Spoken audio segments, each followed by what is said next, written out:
pinagmamalaki ng mga Duterte supporter. Hoy, kayo mga DDS, anong pinagmamalaki nyo? Na kinakanlong kayo ng Senado? Ha? Ano to nalalaman namin sabi dito? Oh, eto, basahin ko lang ha. Ex-ICC judge in small Senate resolution kay Rodrigo Roa Duterte. May magagawa ba ang Senado natin? Mga kababayan ko? May magagawa ba? Meron naman. Ang sumulat. Ang sumulat sa International Criminal Court, mga kababayan. Ito nakasabi dyan, no? Sabi po dito, mga kababayan ko, walang bigat para sa isang ex-judge ng International Criminal Court ng ICC ang tinutulak na resolution ng Senado na hinihiling ang house arrest o embassy detention kay dating Pangulong Rodrigo Roa Duterte. Hindi kami papayag. Walang house arrest. Walang kulungan sa embahada ng Pilipinas sa Hague. Hindi kami papayag. Hindi kami pwedeng sabihin na we will consider yung kanyang katandaan. Bakit? Nung binaril ba ng mga pulis yung mga namatay sa extrajudicial killing, meron bang nasabi doon na mga kababayan ko na magkaroon ng hindi na tawag sila doon consideration, mga kababayan? Nagkaroon ba ng consideration during that time? Wala namang consideration na. There is no consideration during that time. So ngayon, bakit ganito? Nanghihingi ito, mga kababayan ko, ng house arrest o sa embahada na lang ng Pilipinas, sa embahada sa detention na lang ilagay. Hindi kami papayag. Alam mo, sa totoo lang huwag kayong magagayat, mga DDS Wala akong pake kung kinakain na ng lupa yung tao na yan na buhay pa doon sa Netherlands. Bakit, mga kababayan?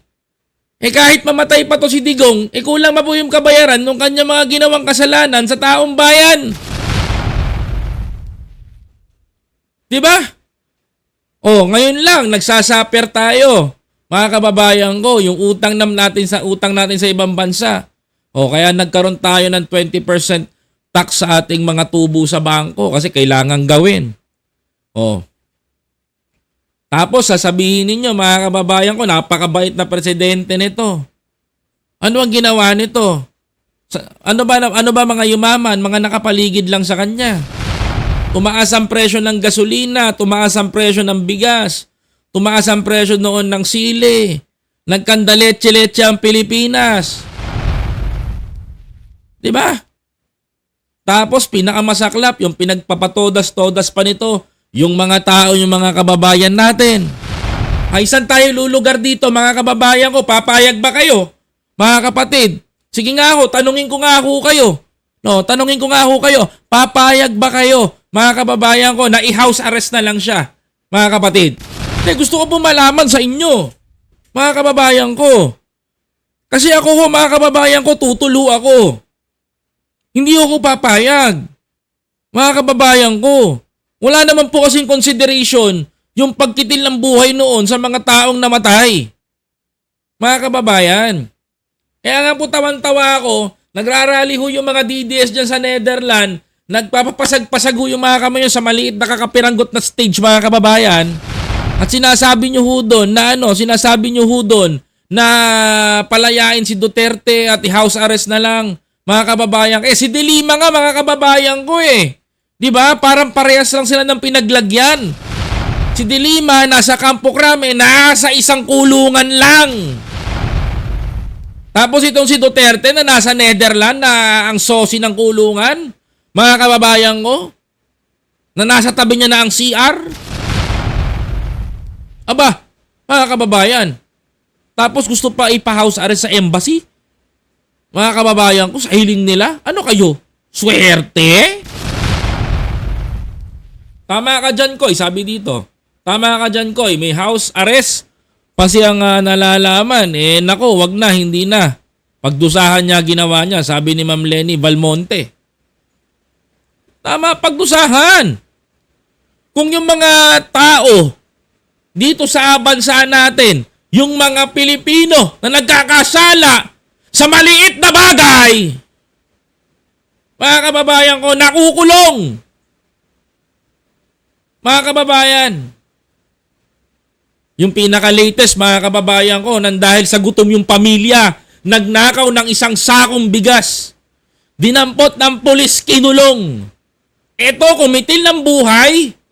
Tapos gusto nyo i-house arrest lang?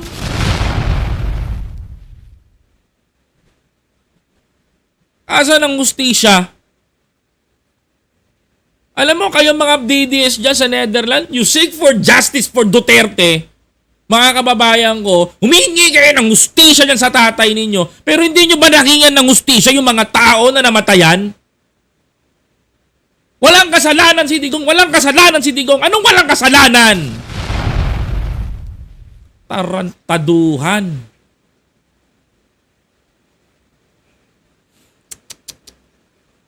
Hingi kayo ng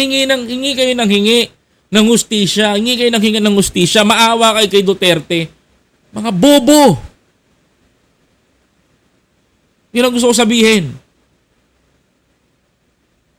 Humingi kayo ng justice para kay Duterte. Paano kayo injustice? Yung ginawa nito, injustice eh. Pagpayat ka, pagkakamalang kang adik. Pangkota ka na, matik. Mamaya tumba ka. Di ba? Sagot pa dito mga kababayan ko. Nothing, sabi dito. Sagot ni retired judge and attorney Raul Panganlanan ng matanong sa programang On Point ng Bilyonaryo News Channel kung ano ang halaga ng Senate resolution kapag inihain ito sa ICC. I told you guys, there is nothing. Walang kwenta ibig sabihin. Alam nyo kayong mga DDS, pag nyo ipagmalaki ang Senado, bakit sa Senado gagawa ng Senate resolution na palayain si Duterte na gawin na lamang ganito, ganyan. Alam mo ang main point ninyo, I got you guys sa totoo lang I got you guys kung bakit. Alam ko kung bakit ninyo gustong gawin yon. You know what's the reason? Kung bakit ninyo gustong i-resolution yan, kasi balak nyong katukin si Pangulong Bongbong Marcos. Mga kababayan, balak nilang katukin si PBBM dahil alam nila na si Pangulong Bongbong Marcos lamang ang may kakayanan na gawin ito kay dating Pangulong Duterte. Kaso mga kababayan ko, gagawin ba yon ni PBBM? Ang sagot, hindi. We don't know. Hindi natin alam kung pwedeng gawin ni Pangulong Bongbong Marcos anytime yan, mga kababayan ko But the clear, mga kababayan ko, kaya sila nagre-resolution ng ganyan because gusto nilang paabutin kay Pangulong Bongbong Marcos lahat. Diba? Oh. Kaya nagkakaganyan sila, mga kababayan ko. Kasi bakit? Kapag nag-Senate bill, ibig sabihin nun, pakikinggan na ba kayo ng Pangulong Bongbong Marcos? Hindi. Hindi ganun lahat yon. Hindi lahat ang sasabihin ng Senado, tandaan ninyo, pakikinggan ng Pangulo. Hindi pa rin. Asa pa kayo.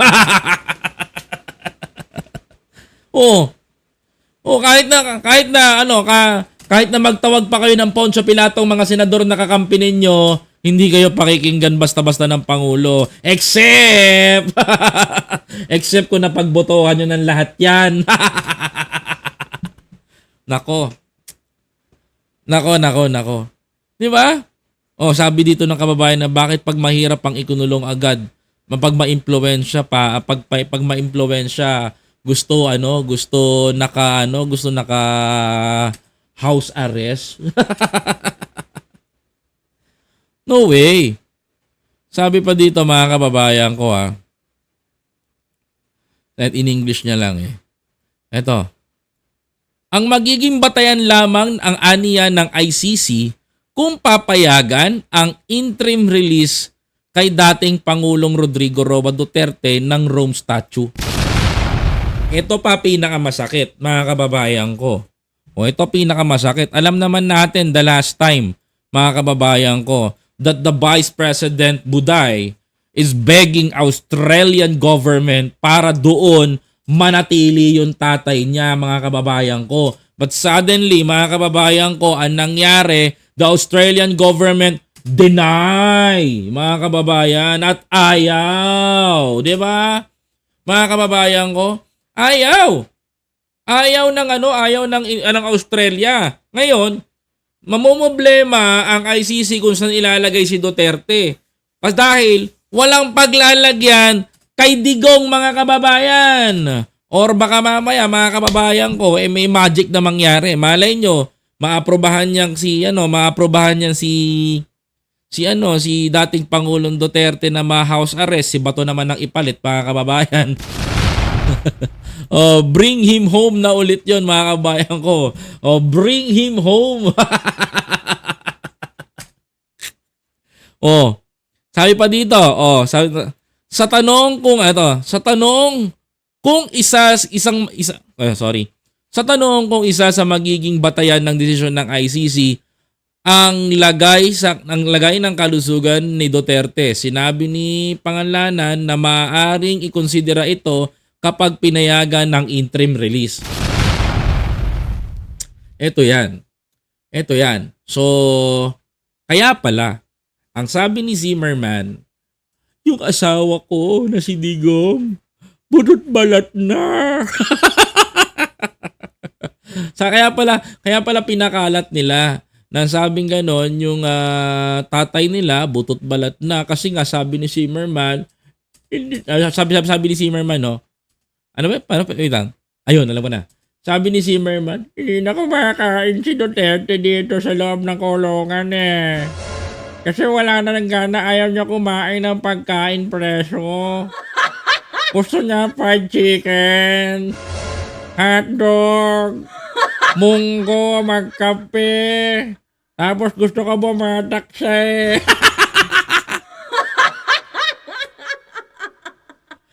Kasi hindi makakapagkarga si Digong ng fentanyl, mga kababayan. Huwag naman kayong ganun. Balita ko kasi talaga, ang side effect, pag natigil ka ng pagpe-fentanyl, mamamayat ka na. And that's what happened to the former president. I think, namamayat na, mga kababayan ko, dahil sa pagod, stress, puyat, mga kababayan ko.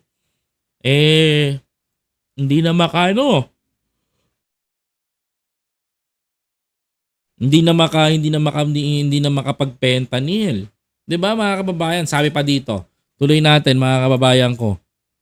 And sabi na, aniya ang mga konsiderasyon para sa pansamantalang paglaya ng isang akusado sa ICC. Sabi dito, mga kababayan ko, imagine if there's 3 grounds, those 3 grounds anyway satisfied, then the humanitarian elements may be taken into account in the condition, but I don't think they will be go as far as what the senator is looking for. Ayon kay Panganlanan, mga kababayan, abogado. Sabi pa dito, mga kababayan ko, sakali aniya na pagbigyan ang house arrest o embassy detention na hinihiling para kay Duterte, magiging kauna-unahang mangyayari ito sa ICC. Wala naman palang gumagawa ng house arrest sa ICC, di ba? Itong mga kampo ni Duterte, mga kababayan ko, gusto pang gawin na mala Pilipinas ang korte sa Netherlands. Ipa-house arrest? Gusto pandalin sa embassy? Anong gagawin nyo? For example, ini-imagine ko na. Guys, imagine ninyo. Kapag si Duterte dinala sa konsulado natin o sa embassy, mga kababayan, matik yan, mga kababayan ko. Susugod yung mga Duterte supporters dyan. Mga kababayan, susugurin kayo dyan sa mga taga-embahada dyan pag sinubukan yung i-detain yan dyan si Duterte. Kung yung mga DDS nga, mga kababayan ko, alam nyo nangyari, kung yung mga DDS ginawa ng mga DDS, mga kababayan ko, yung labas ng ICC detention cell, Ginawa nilang Duterte Garden, Duterte Mountain, Duterte Stoplight, mga kababayan ko. Duterte Park, mga kababayan ko. Yari yung Philippine Embassy natin dyan sa Netherlands. Gagawin Duterte Embassy na yan, mga kababayan. Dudumugin kayo ng mga nasanda-sanda makmak na taen susugod dyan, mga kababayan ko. Imagine niyo yan ang mangyayari doon. Kaya mga kapatid, tingnan yung mabuti, mga kababayan ko, ha. Mga kababayan, ako, hindi na ako magtataka doon, and I really expect that, mga kababayan ko. Sabi pa dito, mga kababayan, eto pa. Sabi pa dito, nakakulong si Duterte sa detention facility ng ICC sa The Hague, Netherlands, simula noong Marso 2025 matapos ipaaresto upang harapin ang kanyang kaso crimes against humanity kaugnay gera kontra droga na kanyang kinasa sa Pilipinas. Sabi pa dito, hiling ng kampo ng mga Duterte sa kanyang interim release ay pre-trial chamber. Ako, mukhang aasa sa wala tong mga to, mga kababayan. Alam nyo, sa totoo lang, it's hard to say na yung mga umaasa pa na uuwi to, wag na. Wala nang uwian to, mga DDS. Even Bato de la Rosa, pag nahuli yan, dinampot yan at dinala doon sa ibang bansa, wala nang balikan yan, wala nang uwian yan. Wala nang balikan dito sa Pilipinas yan. Lahat sila tapon na doon. Kaya mag-isip-isip kayo, mga Duterte supporter. Hindi ko kayo hinahadlangan. Hindi ko kayo sinasabihan na dinidiscourage. Hindi, maniwala kayo sa tatay nyo yan eh. Wala namang problema sa amin doon. But the thing is, panagutin dapat ang panagutin. Walang sino man na makakahigit sa batas ng batas natin. O sa batas ng o sa batas ng pangtao. Mga kababayan. Kaya payo ko sa inyo, huwag niyong kabaliwan yan. Talo kayo dyan. Alright, mga kababayan? And please don't forget to follow, like, comment, share, and subscribe to my YouTube channel.